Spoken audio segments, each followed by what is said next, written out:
तो गाइस कैसे हैं आप सब लोग। रीइंकार्नेशंस के एपिसोड 66 के साथ हाजिर हो। तो लास्ट एपिसोड के एंड पे हमने देखा था कि नैनकुंग जैन अपने बेटे को बचाने के लिए हमारे लिंजुई की शिप के ऊपर पहुंच आते हैं, के साथ बात कर रहे होते हैं और उसे कहते हैं कि तुमने मेरे बेटे को किडनैप किया है, चाहे तुम्हारे पीछे कोई भी बैकस्पोर्ट में क्यों ना हो, मैं तुम्हें मार सकता हूँ। तो लिंजुई कहता है तुम ट्राई करके देख सकते हो। इसी के साथ ही हमारा लिंजुई अपने पास से वो पेपर निकालता है जिसके ऊपर उसके साइन होते हैं। हमारा लिंजुई कहता है तुम्हें लगता है कि मैं ऐसे किसी को भी उठकर मार दूंगा, मैं एक बहुत ही रीजनेबल इंसान हूँ। मैंने तुम्हारे बेटे को यहाँ पर बिला वजह बंदी नहीं बनाकर रखा हुआ, तुम्हारे बेटे ने हमसे उधार लिया था और उसने हमारा कर्ज चुकाना है इसी वजह से, क्योंकि उसे मेरा बहुत सारा पैसा देना है, इसी वजह से हमने उसे बंदी बनाकर रखा हुआ है। अगर तुम उसकी कीमत अदा कर देते हो तो तुम इसे यहाँ से लेकर जा सकते हो। लिंजुई इस कागज को उसके फादर की तरफ फेंक देता है। फादर उस कागज को हाथ में पकड़ता है और उसे कहता है क्या तुम्हें पता भी है कि हमारे नैमकोंग क्लैन के बारे में क्या है। नैमकोंग क्लैन के लोग फार्मेशन में एक्सपर्ट होते हैं, वजह से हम लोगों के फाइनेंशियल रिसोर्सेज बहुत ज्यादा हैं। बेटे की पॉकेट मनी भी इतनी ज्यादा है कि उससे किसी के पास से उधार लेने की क्या जरूरत है। क्या लगता है कि उसने तुमसे पैसे उधार लिए होंगे, मेरा बेटा तुमसे पैसे उधार क्यों लेगा। जैसे वो यहाँ पर उस कागज को ओपन करता है और उसके ऊपर लिखा हुआ देखता है तो वो बहुत ज्यादा हैरान हो जाता है। वो कहता है ऐसा कैसे हो सकता है, तुम कह रही हो कि मेरे बेटे ने तुमसे 10 बिलियन उधार लिए हैं। फादर चिल्लाकर उसे कहते हैं ऐसा कैसे हो सकता है, मेरा बेटा तुमसे इतना ज्यादा उधार कैसे ले सकता है। तुम यहाँ पर मेरे क्लैन को ट्रैप करने की कोशिश कर रहे हो, तुम यहाँ पर जानबूझकर हमसे पैसे हटने की कोशिश कर रहे हो। तो लगता है कि ये नोट भी नकली है। लिंजुई से कहता है अगर तुम यहाँ पर इस तरह की बकवास करोगे तो फिर तुम्हारा बेटा तो मारा जाएगा। क्या तुम्हें दिखाई नहीं दे रहा, क्या तुम अपने बेटे की लिखाई को पहचान नहीं रहे। कागज के ऊपर तुम्हारे बेटे की लिखाई और साथ इसके ऊपर एक सील भी लगी हुई है। इस कागज के ऊपर जितनी कीमत लिखी हुई है, जितनी तुम्हारे बेटे ने मुझसे उधार ली थी, अगर वो सारी की सारी तुम वापस नहीं करते तो मैं एक बहुत ही रीजनेबल इंसान हूँ, तो फिर मुझे यहाँ पर वो करना पड़ेगा जो मैं करने के लिए यहाँ पर हूँ, यानी कि मुझे तुम्हारे बेटे को मारना पड़ेगा।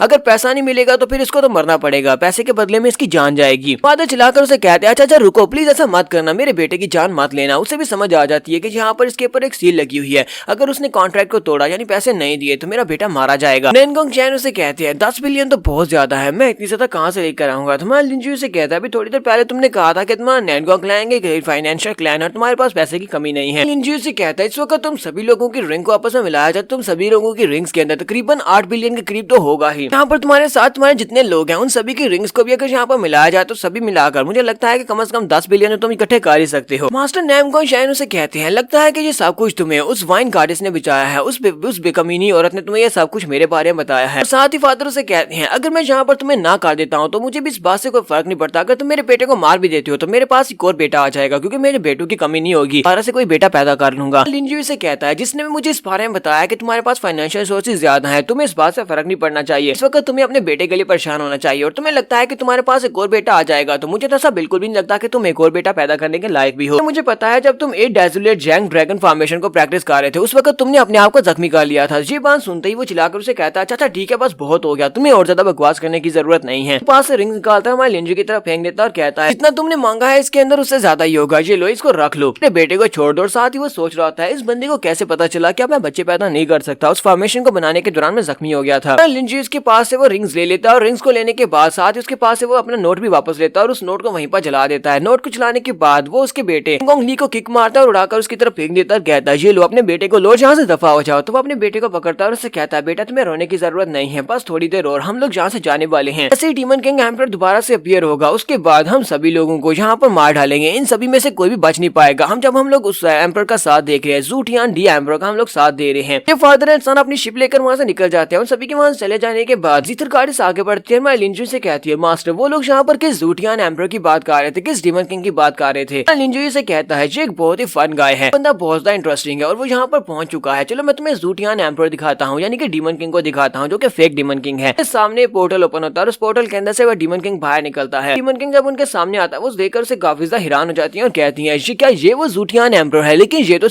तो जो काफी ज्यादा हमारे प्रिंस की तरह दिखाई देता है, यानी लिंजुई की तरफ दिखाई देता है। लिंजुई उनसे कहता है नहीं इसके बाल मेरे जैसे नहीं है, इसके बालों का कलर और है, मेरे बालों का कलर और है, इसका मतलब यह कि ये मेरे जैसा बिल्कुल भी नहीं है। साथ इसकी आंखें भी तो देखो, इसकी आंखें भी बिल्कुल बिल्लियों की तरह की हैं। तुम्हारा लिंजुई अपने साथियों से कहता है तुम सभी लोग जल्दी से कैबिन के अंदर चले जाओ। वो मंकी से कहता है मंकी तुम भी कैबिन में जाओ, तो उन सभी को कैबिन में भेज देता है और वो सभी लोग कैबिन के अंदर चले जाते हैं।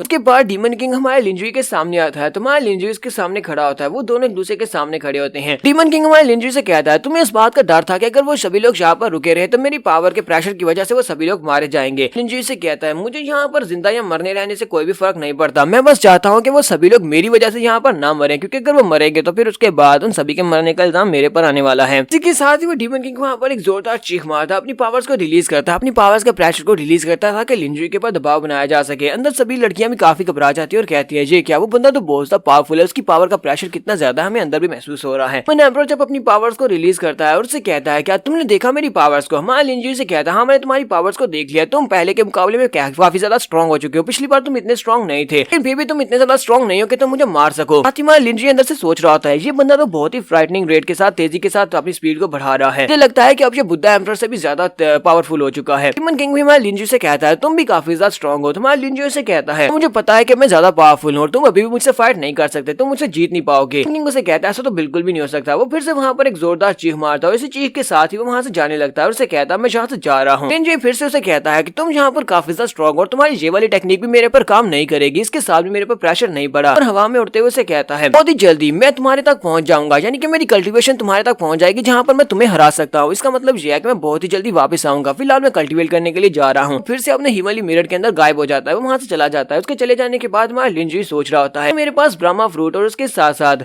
तो मार्शल आर्ट के 8 पार्ट्स को मैंने मास्टर नहीं किया होता तो मैं यहाँ पर इसके सामने टिक भी नहीं पाता। अभी तक मैं यहाँ पर ग्राउंड के ऊपर गिर चुका होता, जितना ज्यादा उसने यहाँ पर आकर प्रेशर को रिलीज किया था। गार्डियस भागती हुई बाहर आती है और उसे कहती है किंग क्या ये बंदा हमारे 8 क्लैंस के लिए एक बहुत बड़ा खतरा है। तुम्हारे लिंजी से कहता है हाँ ये खतरा है, और वो जो क्लैमिटी जिसके बारे में तुमसे बात किया था बहुत ही जल्दी जंग होने वाली है, वो इसी की वजह से होने वाली है। तो फिलहाल के लिए हमें स्वर्ग क्लैन में जाना है, चलो जियान क्लैन में चलते हैं। तो दूसरे दिन का सीन दिखाते हैं, ये लोग जियान क्लैन में पहुंच जाते हैं। ऐसे ये लोग जियान क्लैन के बाहर पहुंचते हैं, उसी वक्त उन्हें वहां पर बीस्ट दिखाई देते हैं। ऊपर देखती है और कहती है सभी लोग ऊपर देखो, कुछ डीमन बीस्ट इसी तरफ आ रहे हैं, लगता है कि डीमन बीस्ट क्लैन के लोग जहाँ पर आ रहे हैं। तो काफी सारे बीस्ट होते हैं और उनके ऊपर लोग बैठे होते हैं, वो सभी लोग यहाँ पर आते हैं। तो सारे के सारे बीस्ट होते हैं वो जियान क्लैन की तरफ जा रहे होते हैं। हमारा लिंजी कहता है ये सारे तो जियान क्लैन की तरफ जा रहे हैं, तो चलो हम लोग भी इनके साथ साथ ही आगे बढ़ते हैं। इस वक्त उनके ऊपर अटैक होता है, जिसकी वजह से बुक गार्डियस पीछे की तरफ गिर जाती है। हमारे लिंजी से सहारा देते हुए कैच करता है, सामने की तरफ देखता है तो शीख के ऊपर नैनगोंग जैन खड़ा होता है। नैनगोंग जैन उसे कहता है लिंजी तुमने एक्सपेक्ट नहीं किया होगा कि हम लोग इतनी जल्दी यहाँ पर दोबारा तुमसे मिलने वाले हैं। दूसरी तरफ एक बीस्ट के ऊपर, एक बड़े से डिमोनिक बीस्ट के ऊपर क्लैन का पैट्रियार्च खड़ा होता है। तो पैट्रियार्च हमारे लिंजी से कहता है तुमने मेरे बेटे हानफेंग के साथ वहाँ पर कॉन्फ्रेंस में जो कुछ भी किया था उस सब का बदला मैं आज तुमसे यहाँ पर लेने वाला हूँ, चलो अपने स्कोर को सेटल करते हैं। मास्टर नैनगोंग जैन कहते हैं अब तुम्हें और यहाँ पर क्या कुछ कहना है, क्योंकि अब तुम यहाँ पर मरने वाले हो, तो तुम्हारे कुछ आखिरी अल्फाज हैं तो वो कह सकते हो। ये कहता है नहीं मुझे यहाँ पर कुछ भी नहीं कहना, लेकिन मुझे लगता है कि तुम लोग फिलहाल तो मुझे नहीं मार सकते, क्योंकि अगर तुम मुझे यहाँ पर फिलहाल मारते हो तो तुम्हारा इससे काफी बड़ा नुकसान होगा, क्योंकि तुम जियांग क्लैन के ऊपर अटैक करने के लिए जा रहे हो और जियांग क्लैन इस वक्त मेरा बैक स्पॉटर है। गार्डियस उसकी बात सुनने के बाद सोच रही है ये हमारे सेंट किंग को क्या हो गया है, ये इतनी आसानी के साथ इनके सामने सबमिट कैसे कर रहा है, ये चाहता है कि इसे बंदी बना लिया जाए। सेंट किंग उन्हें वहाँ पर उनके माइंड में एक मैसेज भेजता और कहता है तुम में से कोई भी यहाँ पर रेजिस्ट ना करे, मेरे पास एक प्लान है, तुम सभी लोगों को चुपचाप बंदी बनना है। इस वक्त बीस्ट क्लैन का जो एल्डर होता है वो कहता है तो वाकई में एक बहुत ही स्मार्ट इंसान हो, मैंने तुम्हारे बारे में जितना सुना था तुम वाकई में वैसे हो, तुम एक बहुत बड़े जीनियस हो। जब तुम्हें पता चला है कि तुम फाइट नहीं कर सकते तब तुमने चुपचाप यहाँ पर गिव अप कर दिया है। लोगों से कहता है जल्दी से जाकर इन सभी लोगों को बांध दो, ये लड़का जियांग क्लैन की नई पैट्रियार्च के बहुत ज्यादा करीब है, तो हम लोग इसको बंदी बनाकर वहाँ पर ले जाएंगे, क्लैन में घुसने की कोशिश करेंगे। ये एक बहुत ही अच्छा आइडिया है। जबकि उसका बेटा हानफेंग उसके पास आता है और उसे कहता है डैड ये बंदा बहुत ज्यादा होशियार है और जो यहाँ पर इतनी आसानी के साथ हमारे साथ चलने को मान कैसे गया, इसने अपने आप को बंदी बना लिया, ये तो यहाँ पर दाल में कुछ काला लग रहा है, मुझे लगता है कि आपको फिर से सोचना चाहिए। तो फादर उसे कहते हैं चुप करो, तुम्हें इस बारे में नहीं पता, क्या तुम्हें पता नहीं है कि इस बंदे के सामने इसने देखा कि 2 बहुत ही पावरफुल लोग हैं, साथ साथ यहाँ पर नैनगोंग क्लैन के भी लोग हैं, तकरीबन 600 से भी ज्यादा लोग होंगे, और इसे पता होगा कि हम सभी लोगों का मुकाबला नहीं कर सकता, जी कितने ही लोगों से फाइट कर पाएगा। इसी वजह से उसने यहाँ पर हमारे सामने अपने आप को पेश कर दिया, यानी कि हम लोग उसको बंदी बना ले, इसका मतलब उसने गिव अप कर दिया है, वो डर गया है। नैनगोंग जैन आगे बढ़ता है और उसे कहता है इस क्लैन के पैट्रियार्च मैं चाहता हूँ कि हम लोग जब जियांग क्लैन के साथ अपने मसले को सेटल कर लेंगे, जियांग क्लैन को बर्बाद कर देंगे, बाद तुम इस लड़के को मेरे हवाले करोगे, इसने मेरे बेटे को किडनैप किया था, मेरे पास से काफी सारा पैसा ऐंठ लिया, तो मैं यहाँ पर इसको अपने हाथों से मारना चाहता हूँ। पैट्रियार्च से कहता हाँ क्यों नहीं, पहले हम लोग जियांग क्लैन का मसला हल कर लें। उसके बाद जियांग क्लैन का सीन दिखाया जाता है। जियांग जी अपने रूम में खड़ी होती है और कहती है चैन मुझे ये बताएं क्या सेंट किंग वाकई में यहाँ पर आने वाला है, इंजरी यहाँ पर आएगा या नहीं। तो वो उसे कहते हैं हाँ मैं वहाँ पर गया था, मैंने सारी जगहों पर गया जहाँ जहाँ पर वो पहले विजिट किया था, लेकिन उन जगहों पर मुझे नहीं मिला। आखिर पर वो बुद्धा टेम्पल के बाहर मुझे मिला था और मैंने उसे कहा था, मैंने तुम्हारा इन्विटेशन उसे दिया था और उसने वादा किया था कि वो यहाँ पर आएगा। इसी वक्त एक और लड़का भागता हुआ अंदर आता है और उनसे कहता है बहुत सारी वारशिप्स जो कि रॉयल बीस्ट क्लैन और साथ में नैनगोंग क्लैन की वो लोग हमारी तरफ आ रही हैं, लगता है कि अटैक होने वाला है। सिर्फ इतना ही नहीं बल्कि हमने वहाँ पर नैनगोंग क्लैन के शिप के ऊपर मास्टर लिंजी को भी देखा है, उन्हें रस्सियों में बांध कर रखा गया, उन्हें बंदी बनाया गया है। ये बात सुनते जियांग जी बहुत ज्यादा हैरान होती है और कहती है ऐसा कैसे हो सकता है, चलो जल्दी से वहाँ पर चलते होते हैं। जियांची भी अपने लोगों के साथ वहाँ पर बाहर पहुंच जाती है, जबकि ऊपर नैनकोंग जैन और उसके साथ साथ पैट्रियार्च होते हैं 20 क्लैन के, और साथ में लिंजुई को उन्होंने रस्सी में बांधा होता है। वो लोग जियांची से कहते हैं आज तुम यहाँ की नई पैट्रियार्च बनने वाली हो, गद्दी के ऊपर बैठने के लिए हम लोग तुम्हें कंग्रेचुलेट करने के लिए आए हैं, तुम्हारे साथ एक तोहफा भी लेकर आए हैं। जियांची अपनी तलवार निकाल लेती है और उन लोगों से कहती है मेरे प्रिंस को जाने दो, यानी हमारे लिंजुई को जाने दो। कल जियान चैन कहते हैं मुझे तो नहीं लगता कि ये किसी भी एंगल से यहाँ पर कोई हमें कंग्रेचुलेट करने के लिए आए हैं, इन्होंने लिंजुई को बंदी बना रखा है, मुझे लगता है कि ये हमारे साथ जंग चाहते हैं। लगता है कि यहाँ पर इन दोनों क्लैंस के कुल मिलाकर तकरीबन 600 लोग तो होंगे, इनसे फाइट करना काफी मुश्किल होगा। जियांची कहती है जल्दी से जाओ, जाकर हमारे 3000 डिसाइपल से कहो कि सभी लोग मिलकर यहाँ पर 4 सेक्रेट स्वॉर्ड फॉर्मेशन को एक्टिवेट करें। साथ ही वो जंप करते हुए आगे बढ़ती है और कहती है मैं मास्टर लिन को बचाने के लिए जा रही हूँ, और वो ऊपर की तरफ चली जाती है। यहाँ पर हम लोग अपनी एपिसोड 66 का एंड करेंगे, और एपिसोड की एक्सप्लेनेशन अच्छी लगी तो कमेंट करके जरूर बताइएगा। चैनल को सब्सक्राइब कर दे, वीडियो को लाइक और शेयर कर दे। शुक्रिया।